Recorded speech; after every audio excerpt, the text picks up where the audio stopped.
All right, this will be a on-site workbench slash table saw made for a 8 1/4 Makita skill saw.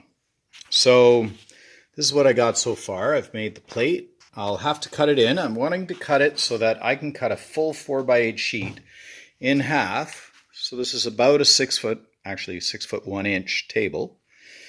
Underneath, I have these braces. There's a single cross brace to keep the table from, it's actually very stiff, keep it from wiggling that way.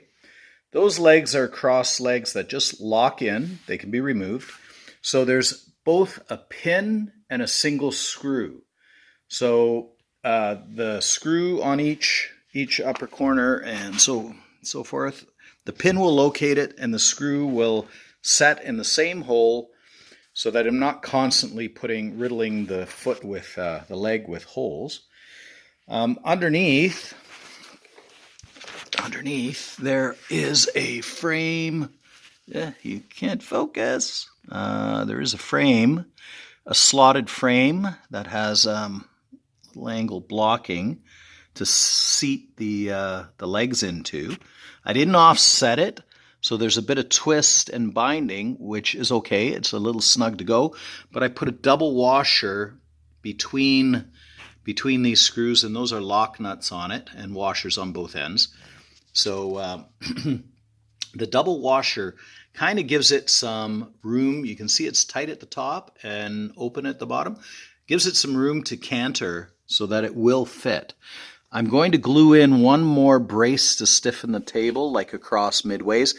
Well, actually, I might do two, because when I route the plate, okay, if I had a thin piece of aluminum, I'd use it. I'd use it, but I had this old piece of marine ply, and so that will function for now. But I would have liked a big plate. I want to be able to lift this saw in and out, do height adjustments up on the counter, and then set it back into a cutout. And I'll use one of the frames. I'm keeping it very close to this side. One of the frames will router down. This plywood top to keep it light, as you can hear, it's almost like a drum. It's very thin. Well, thin, 3/8, but much thinner than 3/4, making this very easy for me to carry in sections. At any rate, my plan is to use one of the frames, because this 1/4 inch piece will take up all but an 1/8. But if I do it so that it's routed over top of one of the bracings that runs along here, then it's full thickness of wood. And I'll use a 3/8 bit that will clean out the ply after cutting the hole, the 3/8 shy of what this base is. And then do the same thing on this side, and then I'll know where to put the other brace based on that. And I'll be making like a fence. This whole table will get sanded and get a finish on it and be relatively smooth. It's for on-site stuff, so I'm a little abusive, so it doesn't have to be perfect. But if I want a perfectly smooth surface, if I'm doing doors or something, quite easy to screw just a similar size piece of masonite over top and come up through with the saw blade. And you lose a little bit of depth, obviously. I'm down to, 2 5/8, but that still cuts a fair bit. And when I want to do 45, I'll end up wearing this out, no doubt. But I can go make another or flip it and reset my bolts, nuts. I had to make little spacers. My old one, I had a saw like this for years, so this is why I'm doing it again. But my old one was just a full thick 1/8 inch aluminum plate, so it was really easy to do. I didn't even have to add a plate to it. It would set down. And when I needed to cut a thin kerf area, I would just slip a piece of ply up against the fence and be able to do that. But for rough work, it was excellent. This one, because it's now sort of a cast plate, I had to make little spacers out of some plumbing fittings, and so that I could actually do the nuts up here. Otherwise they were down in too close. So this one needs to be cut off a little bit so I gain a little more depth. But anyway, I'm getting way into details. I'll be rounding edges. I think I'll epoxy seal and fill and smooth this so that it actually will be quite smooth in the end, and fairly weatherproof is what I'm after.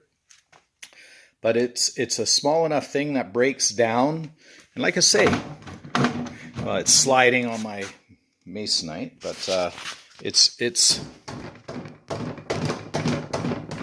solid enough. So yeah, I'm making sort of a makeshift table saw. Oh, and I want to create an extension that will lock in, a single leg that will lock in either here or lock in on this side. So probably some sort of a U-channel, something attached to the side here, and then an angle bracket set into the two angle brackets to set into the piece of ply, single leg pegging in, and that it just slips down and is flush with this surface. And same idea on the back, so that I have like basically I can double my length. So if I'm cutting lots of sheets, and again it's all very quick to break down and carry with me. So that is my my project for today. I'm going to leave it, and no sense cutting late and putting that plate in, because I want to make sure it's very much aligned, because it'll be this leading edge. I'll be making a plywood fence system that just runs along and clamps down with one of these quick tight clamps ideally. So yeah, so there you go. Anyways, enough. If you want other crazy ideas, visit roydesignThat.com for more. Take care. Bye.